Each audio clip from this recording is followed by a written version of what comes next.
Bismillahirrahmanirrahim. Assalamualaikum warahmatullahi wabarakatuh. Perkenalkan, saya Alpi Purwanti Alwi berserta tim Yeni Kusumawati dan Dina Hidayati.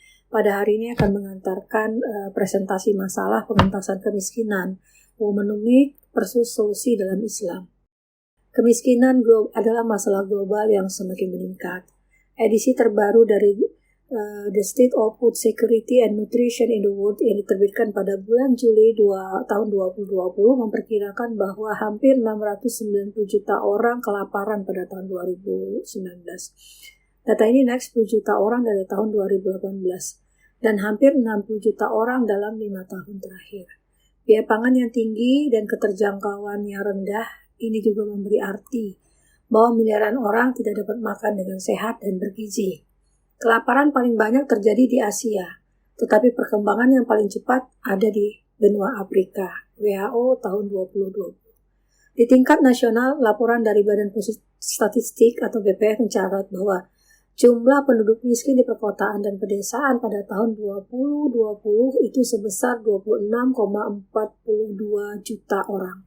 Angka ini naik 5,09% dibanding pada tahun sebelumnya, yaitu 25,14 juta orang. Ini merupakan data dari Databox 2020. Pada makalah ini kami menggunakan qualitative research method. Penelitian ini menggunakan metode deskriptif kualitatif melalui desk study, dan yaitu penelitian yang bertujuan untuk memahami fenomena yang dialami oleh objek penelitian secara holistik, kemudian dideskripsikan. Model penelitian kualitatif ini dipilih karena penelitian ini bertujuan untuk memahami fenomena womenomics dan sejauh mana pencapaiannya untuk memperoleh pemahaman yang mendalam tentang penyebab kemiskinan dan solusinya dalam perspektif Islam. Kondisi pandemi di Indonesia memperburuk kemiskinan di Indonesia. Kondisi pandemi memperparah kondisi kemiskinan. Hasil penelitian dari Semeru Oktober sampai November 2020 menyebutkan bahwa setengah dari perempuan terlibat dalam pekerjaan yang mendukung ekonomi keluarga. Mereka mengalami kesulitan dalam menyeimbangkan tuntutan pekerjaan rumah tangga dan tambahan tanggung jawab lainnya seperti pendampingan anak-anak belajar di rumah karena kondisi pandemi yang mengharuskan semua belajar dari rumah. Pada sisi pekerjaan, perempuan banyak berkecimpung di sektor informal. Data BPS tahun 2020 pada bulan Agustus menunjukkan bahwa 50,70 juta pekerja perempuan, 65,35% bekerja di sektor informal. Sektor ini sering ditandai dengan rendahnya jaminan atau proteksi, skala usaha yang kecil, relatif tidak stabil, dan tingkat penghasilan yang rendah. Kemiskinan perempuan juga akan tampak nyata pada rumah tangga dengan kepala rumah tangga perempuan. Persentase kepala rumah tangga perempuan banyak ditemui pada keluarga miskin. Pada Maret 2020, 15,88% perempuan merupakan kepala rumah tangga dengan status miskin di Indonesia. Widya Stuti 2020. Arus utama atau mainstream adalah sudut pandang gender. Pertama, salah satu solusi untuk kemiskinan perempuan yang saat ini menjadi arus utama atau mainstream adalah sudut pandang gender. Menurut pandangan gender, kemiskinan dianggap sebagai dampak diskriminasi terhadap kaum perempuan. Pendukung gender menganggap bahwa kemiskinan perempuan disebabkan oleh tertutupnya ruang partisipasi perempuan dalam pengambilan keputusan yang sifatnya formal bagi perempuan, atau adanya dominasi laki-laki dalam dunia kerja dan pengambilan kebijakan. Nurdin et al. 2006. Pendukung gender merasa keberatan dengan aktivitas perempuan di ruang domestik yang dianggap merendahkan atau membatasi perempuan dan berusaha mengeluarkan kaum perempuan dari rumahnya agar mereka bekerja dan menghasilkan uang sebagaimana laki-laki atau mendapat posisi sebagai pengambil kebijakan. Hal ini dipandang akan meningkatkan derajat perempuan dan menyelesaikan masalah kemiskinan perempuan, terutama di negara berkembang yang notabene penduduknya mayoritas beragama Islam. Empowering atau pemberdayaan wanita sebagai penggerak ekonomi. Berdasarkan sudut pandang gender ini, lahirlah gagasan pengentasan kemiskinan perempuan melalui pemberdayaan perempuan di sektor publik, termasuk dunia kerja, atau mempekerjakan perempuan. Gagasan ini didukung oleh berbagai program internasional, diantaranya Apex Women and Economic Forum pada September 2013 yang menyuarakan slogan Women as Economic Drivers, wanita sebagai penggerak ekonomi. Sejauh ini, di Jepang juga digaungkan istilah womanomics. Pertama diungkapkan oleh Katsi Matsui, Managing Director Goldman Sachs pada tahun 1999.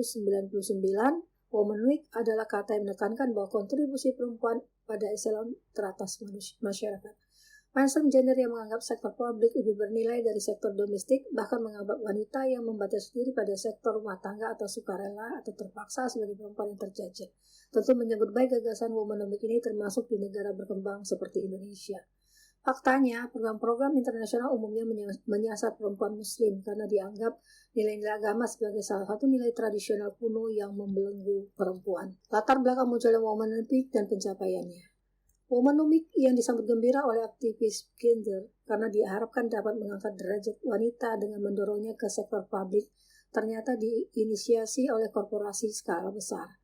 Seperti dinyatakan oleh Skate and Shepard 2018, bahwa perusahaan global Goldman Sachs Jepang atau GSG adalah pencetus utama strategik womanomics yang menyarankan deregulasi dan privatisasi lembaga sosial dan sektor publik sebagai solusi ajaib untuk masalah struktural yang menghambat peningkatan pekerja perempuan di Jepang. Pemerintah Jepang selanjutnya menerapkan rekomendasi GSG yang berorientasi pasar ini. Scott and Salford mengkritisi pendekatan pemerintah Jepang yang mempromosikan peningkatan lapangan kerja perempuan dengan tujuan utama untuk meraih pertumbuhan ekonomi. Data empiris yang lain juga menunjukkan bahwa setelah 5 tahun, implementasi kebijakan memperkerjakan perempuan melalui womanomics menunjukkan hasil kontradiktif. Menurut Weather 2018, pemerintah AB berupaya untuk memajukan kepentingan perempuan pekerja, tetapi kebijakan tersebut cacat oleh penekanan pada peningkatan produktivitas dan pertumbuhan ekonomi dibanding kesetaraan dan kurangnya perhatian terhadap pekerja perempuan itu sendiri.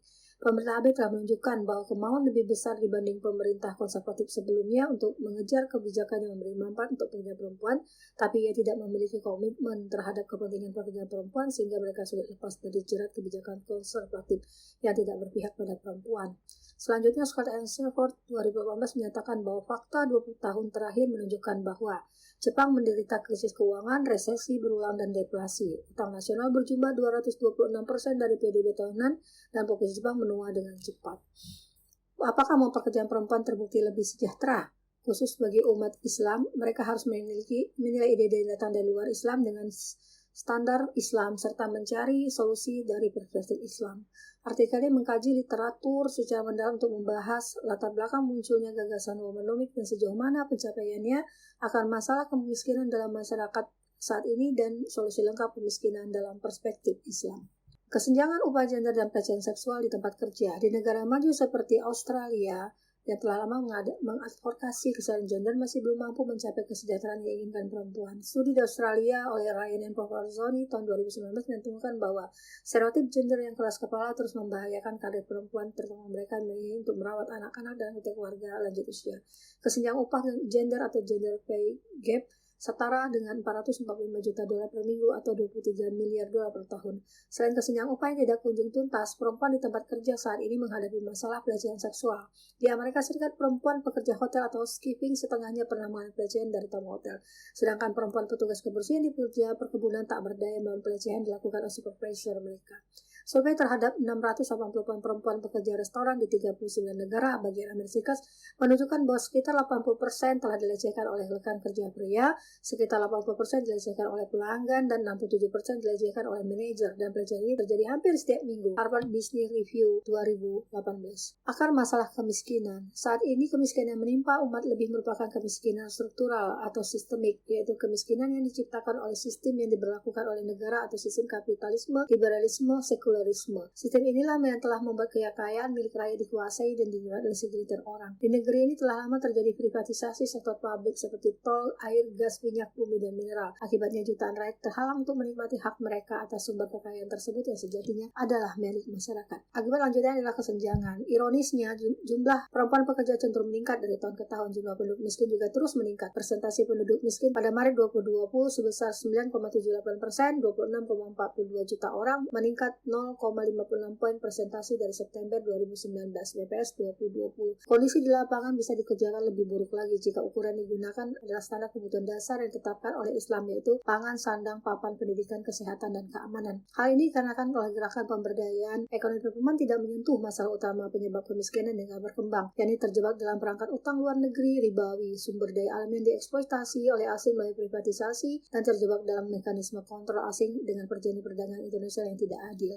Solusi tuntas kemiskinan dalam perspektif Islam. Islam memandang bahwa masalah kemiskinan adalah tidak terpenuhnya kebutuhan-kebutuhan primer secara menyeluruh. Syariat Islam telah menentukan kebutuhan primer itu yang menyangkut eksistensi manusia berupa 3 hal, yaitu sandang, pangan, dan papan. Allah Subhanahu wa Ta'ala berfirman, kewajiban ayah adalah memberikan makan dan pakaian kepada para ibu dengan cara yang ma'ruf. Quran Surat Al-Baqarah ayat 233. Mekanisme penjaminan pemenuhan kebutuhan primer secara Islam adalah Islam mewajibkan laki-laki yang mampu untuk memenuhi nafkah untuk bekerja dan rangka memenuhi kebutuhannya, mewajibkan kerabat dekat untuk membantu saudaranya, mewajibkan negara membantu rakyat miskin, mewajibkan kaum miskin untuk membantu rakyat miskin, dan mengatur pengelolaan kepemilikan, distribusi kekayaan di tengah masyarakat. Kesimpulan, latar belakang yang mendorong perempuan ke sektor publik termasuk strategi komunis tidak didasarkan pada kepedulian terhadap kesejahteraan perempuan, tetapi sebagai instrumen industri untuk mengejar pertumbuhan ekonomi yang dikendalikan oleh korporasi, sehingga hasil yang dicapai tidak jauh dari perhitungan kapitalis. Perspektif womanomics ini sangat bertolak belakang dengan pandangan Islam, di mana perempuan dan laki-laki memiliki kesempatan sama dalam meraih pahala dan posisi yang tinggi di hadapan pencipta pada peran masing-masing. Pengasuhan anak dan merawat orang tua adalah kewajiban yang diganjarkan dengan pahala yang besar dalam Islam, bukan dianggap sebagai penghalang karir dan diskriminasi. Track record sepanjang penerapan syariat Islam secara kafah tidak pernah mewajibkan perempuan untuk menjadi pencari nafkah, karena peran utamanya yang mulia adalah sebagai ibu dan manajer rumah tangga. Perempuan boleh bekerja karena pilihan dengan tidak melalaikan kewajibannya. Demikian, terima kasih atas perhatiannya.